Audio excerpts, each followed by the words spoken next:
आया तो था यूपीएससी के लिए ही। और गवर्नमेंट स्कूल में पढ़ाई अच्छी नहीं होती, देखिए सारे सारे आईआईटियंस गवर्नमेंट ही हैं, आईआईएम गवर्नमेंट ही हैं, है ना उनका रेपुटेशन। नमस्ते दोस्तों, मैं हूं शिवम दिवाकर और आपके लिए मुखर्जी नगर के सबसे ज़्यादा वीडियो बनाए हैं। आप लोगों ने देश भर से बहुत ही ज़्यादा प्यार दिया। आज की वीडियो में हमारे साथ हैं रतीश सर और इनका हाल ही में जो बीपीएससी का रिजल्ट आया था 67 का, उसमें से हमने बहुत सारे छात्रों व छात्राओं के इंटरव्यू किए। उसी कड़ी में आज हमें मिल चुके हैं सर का 72 रैंक आया है बीपीएससी में। तो सर आपको बहुत बहुत बधाई सबसे पहले। और मैं आपसे ये जानना चाहूँगा, आप बिहार में कहाँ से हैं और आपकी ये जो संघर्ष की तैयारी है कब से शुरू हुई थी? जी नमस्कार, मैं बिहार में बेगूसराय से हूँ। बेगूसराय काफ़ी फेमस है, इंडस्ट्रियल एरिया भी है, इंडस्ट्रियल सेक्टर भी है वहाँ पे। और बिहार का इकलौता रामसर साइट बेगूसराय में, कांवर झील पक्षी विहार। बाकी बेगूसराय आइए तो बताते हैं बेगूसराय में बहुत कुछ है। और 67 बीपीएससी का भी रिजल्ट आया है, 72 रैंक लेबर सुपरिटेंडेंट मिला है। बाकी यदि पढ़ाई वढ़ाई की इस चीज़ के सेक्टर में यदि मैं आऊँ तो यहाँ पे मैं यही बोलूँगा कि सबसे पहले आप बेसिक कॉन्सेप्ट को मजबूत करें। और बेसिक कॉन्सेप्ट मजबूत कहाँ से होगा, तो यदि आप सीबीएसई बोर्ड से हैं तो एनसीईआरटी आपकी पहले से मजबूत है। और यदि अदर बोर्ड से हैं तो मैं चाहूँगा कि पहले आप फोकस करें एनसीईआरटी पे। एनसीईआरटी फोकस करेंगे तो बेसिक कॉन्सेप्ट मजबूत हो जाएंगे। बेसिक कॉन्सेप्ट मजबूत होंगे तो आगे आप पढ़ाएंगे उसको एडवांस लेवल पे, तो वो समझ में अच्छी तरह से आएगी, सटीकता रहेगी उसकी। तो फिलहाल तो मैं बेसिक कॉन्सेप्ट पर ध्यान करने के लिए मैं तो बोलूँगा एनसीईआरटी 6 से 12 की एनसीईआरटी पे ध्यान दें। उसके बाद जो सिलेबस है हमारा 67 का, या फिर आप जिस एग्ज़ाम की तैयारी कर रहे हैं बीपीएससी का सिलेबस देखिए। सिलेबस कंठस्थ होनी चाहिए, जब तक सिलेबस कंठस्थ नहीं होगा तब तक मुश्किल है। और सिलेबस हमें ये बताता है क्या पढ़ना है, और previous year question PYQ short में हम लोग बोलते हैं। तो PYQ ये बताना है कैसे पढ़ना है, किस पोर्शन पे ज़्यादा ध्यान देना है, किस पोर्शन को थोड़ा लाइटली देखते हुए चलना है। इन सब चीज़ों को देखते हुए, और मेजर रोल हमारा मेंस में, और मेंस भी यदि आपके नंबर अच्छे हैं तो इंटरव्यू में थोड़ा बहुत ऊपर नीचे भी है तो लिस्ट में तो नाम आ जाएगा। और इंटरव्यू का मेनली फोकस इस बात पे होता है कि आपका रैंक क्या बन रहा है। जो अभी हाल ही में कमीशन ने जारी कर दिए हैं मेंस के मार्क्स, तो मेंस का मार्क्स मेरा 512 बन रहा है, 512। और इंटरव्यू में जितना भी मार्क्स हो अभी क्लियर नहीं है, लेकिन ये है कि कट ऑफ हमारा 560 प्लस के अराउंड ही है। तो इतना है कि आपको लिस्ट नाम आने के लिए एवरेज मार्किंग भी आपके इंटरव्यू में है तो हो जाएगा। लेकिन ओवरऑल यदि आप देखें मेंस का अभी 67 का जो दिया हुआ है बोर्ड पे दिया होगा, आप साइट पे जाके देखिए तो जो कट ऑफ है ना, मेंस का कट ऑफ और इंटरव्यू का कट ऑफ, इस दोनों के बीच में फासला काफ़ी ज़्यादा होते हैं। एटलीस्ट 85 मार्क्स का होता ही है। आप कैटेगरी वगैरह में जाएंगे तो कहीं कहीं आपको 100 प्लस का फासला है। इसका मतलब साफ है 120 में आपको 100 मार्क्स मिलना काफ़ी डिफिकल्ट हो जाता है। और बहुत जगह तो 120 का भी आ जाता है। पिछली बार मैंने देखा था 124 मार्क्स का गैप था, मतलब 120 में आप 125 ऐसे भी नहीं ला सकते। तो कहने का मतलब है मेंस वाले पोर्शन पे हमें ज़्यादा ध्यान देना पड़ेगा, राइटिंग प्रैक्टिस पे हमें ज़्यादा ध्यान देना है। तो इसी को ध्यान मैं आपसे ये जानना चाहूँगा, क्या भैया आपने यूपीएससी की तैयारी वगैरह भी की थी, कोई अटैम्प्ट वगैरह दिया यूपीएससी का? ज़रूर आया तो था यूपीएससी के लिए ही। और यूपीएससी में मैं डॉक्टर दीक्षांत, ये डॉक्टर SS पांडे सर के यहाँ पढ़ा था दीक्षांत में। और मैंने एक कोर्स कंप्लीट करी है, वहाँ से मेन फोकस मेरा यूपीएससी का ही रहा है। लेकिन इतना तो क्लियर है, यूपीएससी वाला कॉन्सेप्ट यदि आपका पूरा क्लियर है तो स्टेट पीसीएस में वो काफ़ी ज़्यादा फ्रूटफुल होता है आपका। और वहीं पे हमारे मित्र मंडली भी रही हैं और हमारा एक अच्छा सा ग्रुप रहा है। तो ग्रुप में हम लोग का राइटिंग वाले प्रैक्टिस पे थोड़ा सा ज़्यादा फोकस होता था। तो एक है कि यदि आप सेम कॉन्सेप्ट वाले बच्चे हैं जिनकी आपकी थिंकिंग मिलती है, हेल्दी डिस्कशन हो जाता है, तो मैं हमारे प्रांजल भाई हैं, देवेंद्र है, एंड बहुत सारे दोस्त हैं, इन सब मिला के हम लोग शॉर्ट ग्रुप बना रखे हैं 4-5 लोगों का। मैं आपको रोक करके 3 सवालों के जवाब जानना चाहूँगा। जो नए स्टूडेंट कहीं ना कहीं बीपीएससी की आपके बिहार के जो स्टूडेंट है काफ़ी संख्या में तैयारी करते हैं, उनका सवाल ये होता है कि प्रीलिम्स में हम किन किन बातों का ध्यान रखें। वैसे आप शुरुआत में ही बता चुके हैं। और मेंस में और जब इंटरव्यू देने जाते हैं तो कई बार क्या होता है, थोड़ा सा डर लगता है कि पता नहीं क्या पूछेंगे क्या नहीं पूछेंगे, कपड़े कैसे पहन के रहें। तो क्या उस टाइम आपको भी थोड़ा सा घबराहट हुई थी? इन तीनों चीज़ों में अगर विस्तार से थोड़ा जानना चाहें, नए स्टूडेंट क्या क्या ध्यान रखना चाहिए उनको, वो अगर आप बता देंगे तो हो सकता है उनकी थोड़ी सी मदद हो जाए। चलिए मैं सबसे पहले प्री पे आता हूँ। प्री का सीधा सा मतलब है आप PYQ को रट जाइए। समझ में आ रहा है? अच्छी बात है।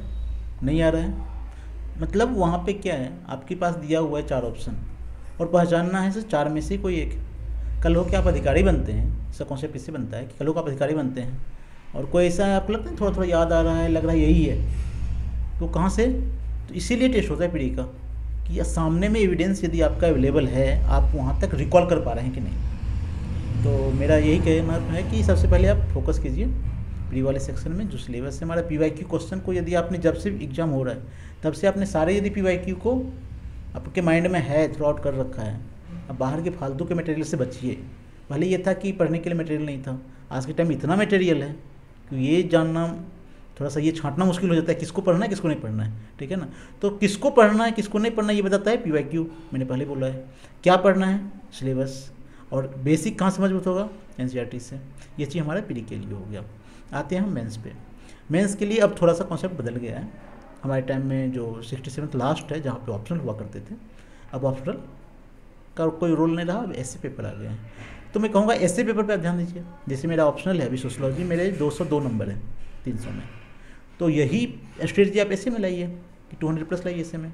कहने का मतलब है कि यदि आपके तीनों paper, GS paper 1, GS paper 2 और तीसरा ऑप्शनल जो अब ऐसे का स्थान ले लिया है, इन तीनों पेपर को मिला के यदि 500+ आपके मार्क्स बन रहे हैं और आप कट ऑफ से लीड लेकर रखें थोड़ा सा 20, 30, 40, 50 नंबर का, तो सिलेक्शन होने में ज़्यादा दिक्कत नहीं आएगी। और मेंस में प्रैक्टिस डेली, मतलब आप खाना खाएं या ना खाएं, 1 घंटे प्रैक्टिस जरूर करें। इतना कॉन्सेप्ट क्लियर कर रखिए, सारे इतने करें कुछ भी करें, बट 1 घंटे का राइटिंग प्रैक्टिस, वो आप टाइम फिक्स कर लें अपने हिसाब से। 24 घंटे में 1 घंटे तो निकाल ही सकते हैं, तो वो सबसे ज़्यादा फ्रूटफुल होगा। और जहाँ तक इंटरव्यू की बात है, तो इंटरव्यू में मुझसे ज़्यादा नर्वस और कौन हो सकता है, ठीक है, बहुत ज़्यादा नर्वस था। क्योंकि एक एक्सपेक्टेशन होता है ना कि आप फाइनल सिलेक्शन के दौर पे हैं, आप नाम अपना क्लिक कीजिएगा लिस्ट में, यदि आपका नाम है तो देखते देखते फिर वो होता है, और यदि आपका नाम नहीं है फिर से वही संघर्ष, PT मेंस इंटरव्यू का पूरा प्रोसेस चलने लगता है। तो इसलिए फोकस कीजिए आप इस पे, मेंस पे। मेंस में बढ़िया नंबर रहेगा, इंटरव्यू में एवरेज में मार्क्स भी होगा तो भी काम चल जाएगा। अभी हमारा इंटरव्यू का फाइनल मार्क्स आया नहीं है तो मैं इस पर कमेंट नहीं कर सकता। इंटरव्यू डाइवर्स नेचर का है, ऐसा कुछ नहीं है कि हमसे जो क्वेश्चन पूछा मेरे बाद वालों से पूछेगा, बिल्कुल अलग अलग गया है। मेरा इंटरव्यू मोस्टली फोकस था सोशोलॉजी पे, और सोशोलॉजी मैंने UPSC के लिए पढ़ा था, तो जाहिर सी बात है UPSC का स्कोप को ज़्यादा होता है। उस पोर्शन वाले में काफ़ी ज़्यादा हेल्प किया था। सोशल इंजीनियरिंग पे क्वेश्चन था, थिंकर्स पे क्वेश्चन था, MN श्रीनिवासन पे क्वेश्चन था, और मेरा इलेक्ट्रॉनिक्स एंड कम्युनिकेशन इंजीनियरिंग रहा है, तो कम्युनिकेशन इंजीनियरिंग से लिंक करके भी क्वेश्चन वहाँ पे था। तो उसमें मेनली यही है कि वो नॉलेज का टेस्ट नहीं करते, जैसे मेरा दीप्ति मैम के बोर्ड में था, तो मैम ने शुरू में ही स्पष्ट इस बात पे ध्यान रखा। उन्होंने कहा जो कि आपकी नॉलेज की टेस्ट हो चुकी है, अभी आपसे हम सिर्फ बात करेंगे। सर मैं आपसे ये भी जानना चाहूँगा आपकी ग्रेजुएशन वगैरह कहाँ से हुई, और क्या आपका मीडियम हिंदी था या फिर इंग्लिश था? नहीं, मेरी पढ़ाई तो इंग्लिश मीडियम में हुई है, बट बिहार में मैंने हिंदी मीडियम से पेपर दिया है। जो हमारा पेपर मैंने लिखा है मेंस, वो हिंदी मीडियम से ही लिखा है। ये भी बड़ी गजब की बात है। बहुत सारे स्टूडेंट हिंदी मीडियम से इंग्लिश की तरफ जाते हैं, और आपके लिए तो बड़ा चैलेंज रहा होगा कि इंग्लिश से एकदम हिंदी में आना। हाँ, चैलेंज थोड़ा सा है, हालांकि मेरा हिंदी अच्छा रहा है। 10th में लास्ट टाइम हिंदी में 10th क्लास में पढ़ा था, मेरे 90 मार्क्स थे, हिंदी अच्छा था। लेकिन वो समाज का प्रेशर, ये दोस्तों का प्रेशर, तो उस टाइम में मैंने 12th में फिर कंप्यूटर साइंस लिया था। फिर आगे जाके मैंने इलेक्ट्रॉनिक्स एंड कम्युनिकेशन इंजीनियरिंग, मैंने IT खंडारी, Agra campus, खंडारी campus Agra काफ़ी फेमस है, वहाँ से मैंने इंजीनियरिंग करी है। इंजीनियरिंग करने के बाद फिर मैंने 2014 से लेकर 2020 तक मैंने जॉब की है डिजिटल इंडिया PMQI प्रोजेक्ट पे। कोरोना के टाइम में मैंने फिर जॉब छोड़ी, और ये 2021 की वैकेंसी है 67th वाली, तो फिर उसका अभी रिजल्ट आपके सामने है। आपकी हॉबी क्या है, आपको क्या पसंद है? जैसे आप जॉब भी कर चुके हैं, उससे पहले आप भगवान टकीज के आसपास रहे हैं आगरा में खंडारी, तो किधर उधर मूवी वगैरह देखने भी कभी गए हैं या नहीं? मैं बता रहा हूँ, मेरी हॉबी जो है सोशल नेटवर्किंग है, और इस पे क्वेश्चन हमारे इंटरव्यू में बने थे, और लगभग इसमें नॉर्मली ये क्वेश्चन ये बना था कि आप सोशल नेटवर्किंग है आपका हॉबी, और इसको आप प्रशासन में क्या यूज़ करेंगे। तो जाहिर सी बात है, सोशल नेटवर्क आज के टाइम में कोई सोशल नेटवर्क से दूर नहीं रह सकता, चाहे आप ऑनलाइन मोड में हो या ऑफलाइन मोड में हो। नॉर्मली हमारी एक छोटी छोटी सर्किल होती है, जैसे मैंने बताया ना, दीक्षांत में हमारे दोस्तों का एक सर्कल है। इसी तरह से जब इंटरव्यू बनता है तो उसमें हमारा मॉक का एक अपना सर्कल होता है।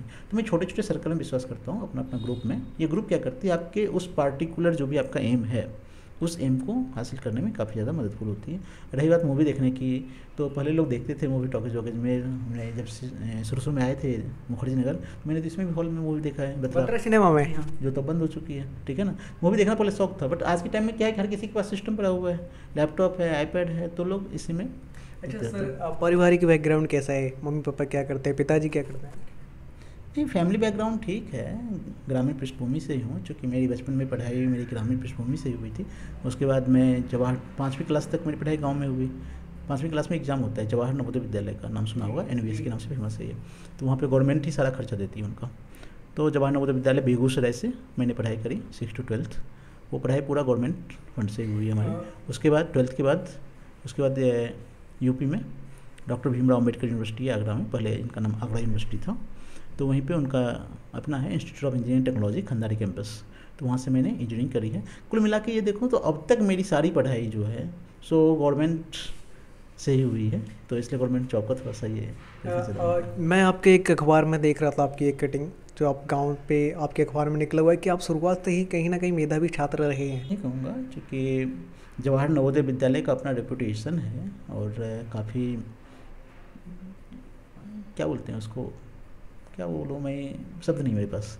जवाहर नवोदय विद्यालय में जिसने रहा है ना, जो रहा है, जो पढ़ा लिखा है, आज भी जवाहर नवोदय विद्यालय का संस्कार, जो भी नवोदय से बच्चे हैं ना उनसे पूछिए, अब किसी भी नवोदय से हों, एक फैमिली वाला पूरा एकदम फीलिंग आती है वहाँ पे, ठीक है ना।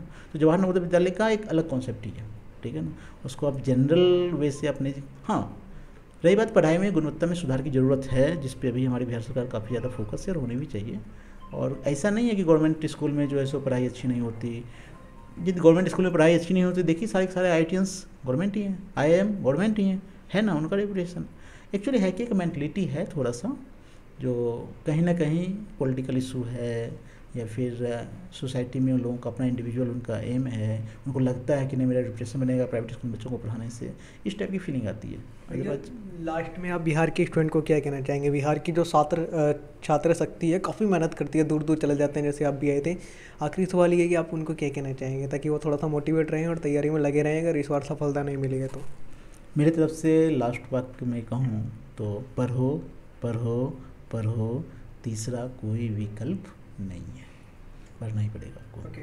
तो दोस्तों, अभी जो हाल ही में BPSC 67 का रिजल्ट आया था, हमने बहुत सारे छात्र व छात्राओं से बात की है, आज हमने सर से भी की है, इनकी जर्नी इनसे जाननी है। आपको ये वीडियो कैसा लगा कमेंट बॉक्स में लिख करके ज़रूर बताइए। और हाँ, अगर आपको ऐसा लगता है कि हम कुछ और सवाल पूछना भूल गए तो हमें लिख करके ज़रूर बताइए। ये वीडियो देखने के लिए आपका बेहद शुक्रिया।